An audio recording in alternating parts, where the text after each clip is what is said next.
नमस्कार. BMS first year क्रियाशारीर या विषयातील आज आपण धातू वर्गाला सुरू करणार आहे. त्यामध्ये आपल्याला माहिती आहे की शरीरामध्ये सप्तधातू असतात: रस, रक्त, मांस, मेद, अस्थि, मज्जा आणि शुक्र.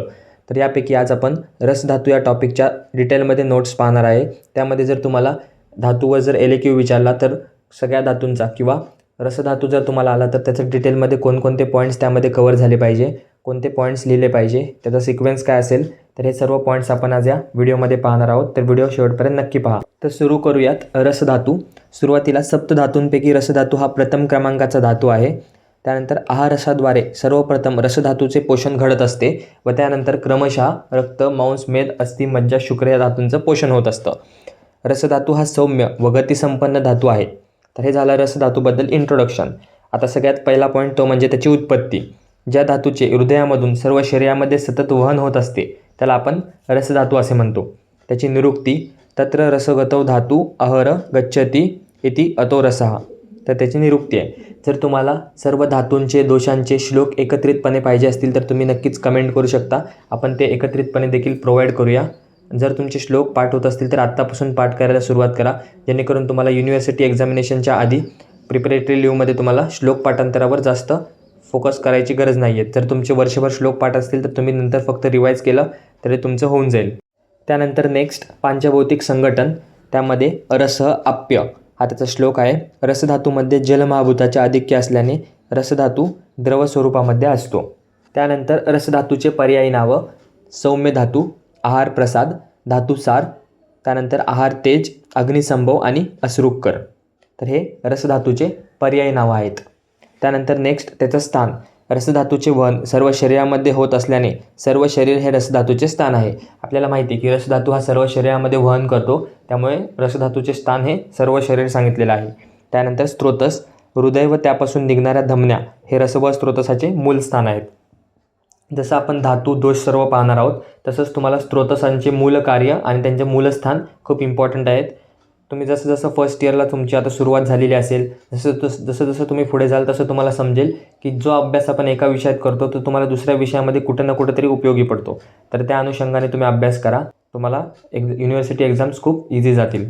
त्यानंतर नेक्स्ट पॉईंट आहे गुणधर्म. रसो अपिश्लेष्मवत. गुणाचा श्लोक काय आहे? रसो अपिश्लेष्मवत म्हणजे रसधातूचे गुण हे कफधातूप्रमाणे कफदोषाप्रमाणे आहेत. त्यामध्ये द्रव, त्यामुळे गती प्राप्त होते. त्यानंतर स्निग्ध गुणामुळे शरीराला मार्दवता येते. शीत गुणामुळे शरीरातील उष्णतेवर नियंत्रण ठेवले जाते. गुरु गुणामुळे शरीराची पुष्टी होते. मंद धातू परमाणु नाशावर नियंत्रण करते.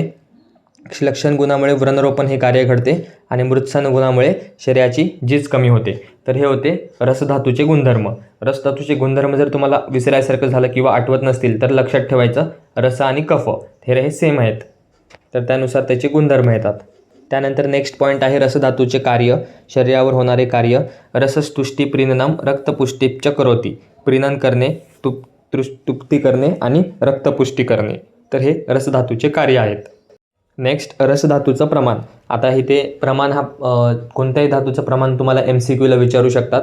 तर MCQच्या दृष्टीने अभ्यास करा. त्यामध्ये तुम्हाला श्लोक देखील विचारू शकतात किंवा सिंपल MCQ देखील विचारू शकतात. 9 अंजलया. स्वस्थ व्यक्तींमध्ये रसधातूचे प्रमाण 9 अंजली सांगितलेले आहे. तर इथे काय काय वेळेस असं पण असतं की काय काय आचार्यांनी वेगळं सांगितलं तर ते सुद्धा तुम्हाला विचारतात. त्यानंतर नेक्स्ट आहे रसधातूचे प्रकार. त्यामध्ये 2 प्रकार असतात: पोषक रसधातू आणि पोष्य रसधातू. पोषक रसधातू. रसधातूचे पोषण हे आहार रसातील रसपोषक अंशाद्वारे होते. शरीरातील रसधातूचे परिपूर्णतः पोषण होईपर्यंतच्या रसधातू अवस्थेलाच पोषक रसधातू असं म्हणतात. म्हणजे रसधातूचे पोषण हे आहार रसातील रसपोषक अंशाद्वारे होते, हे आपल्याला माहिती आहे. मग जेव्हा शरीरातील रसधातूचे परिपूर्णतः पोषण होईपर्यंतचा जो रसधातू असतो त्याला आपण पोषक रसधातू असं म्हणतो. आणि ज्या रसधातूचे आहार रसातील रसपोषक अंशाद्वारे पूर्णतः पोषण झालेले आहे. आधी काय बघितलं की पूर्ण होईपर्यंतचा, नंतर काय बघतोय पूर्णतः पोषण जो झालेला आहे अशा स्थिर अवस्थेला आपण पोष्य रसधातू असं म्हणतो. तर एवढा डिफरन्स क्लिअर समजून घ्या.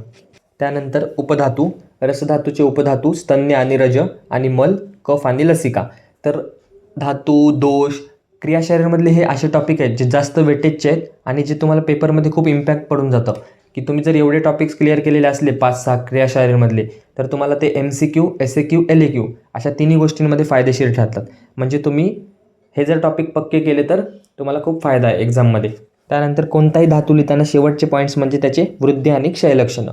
मी तुम्हाला परत सांगतोय की जर तुमचे श्लोक चांगले पाठ होत असतील तर आत्तापासून पाठ करा, जेणेकरून युनिव्हर्सिटी एक्झामपर्यंत तुमचे सगळे श्लोक पाठांतर असतील. फक्त तुम्ही रिवाईज त्यावेळेस करू शकता. तर वृद्धी लक्षणं, रसधातूची वृद्धी लक्षणं: अग्निसदन म्हणजे पचनशक्ती कमी, त्यानंतर प्रसेक मळमळणे, आलस्य, गौरव आणि अतिझोप येणे. त्यानंतर क्षय लक्षणं: रोक्ष, श्रम, शोष, ग्लानी आणि शब्द असहिष्णुता. हे होते रसधातूचे वृद्धी आणि क्षय लक्षणं. तर या होत्या रसधातू या टॉपिक संबंधित डिटेलमध्ये हँडरिटन नोट्स. जर व्हिडिओ तुम्हाला आवडला असेल तर चॅनलला सबस्क्राईब करा, व्हिडिओला लाईक करा. असंच भेटूया एका नवीन व्हिडिओमध्ये नवीन टॉपिकसोबत. धन्यवाद. तसंच जर तुम्हाला BMS फर्स्ट इयरला कोणताही विषय अवघड जात असेल किंवा कोणत्याही विषयाच्या हँडरिटन नोट्स पाहिजे असतील तर ते तुम्ही नक्कीच कमेंट करू शकता. यूट्यूब कमेंटमध्ये तुम्ही तुमचा विषय व तुमचा टॉपिक कमेंट करा. आपण लवकरच त्यावर व्हिडिओ बनवण्याचा प्रयत्न करूया. धन्यवाद. So guys, subscribe Ayurveda Essence for more such videos. You will get all handwritten notes here.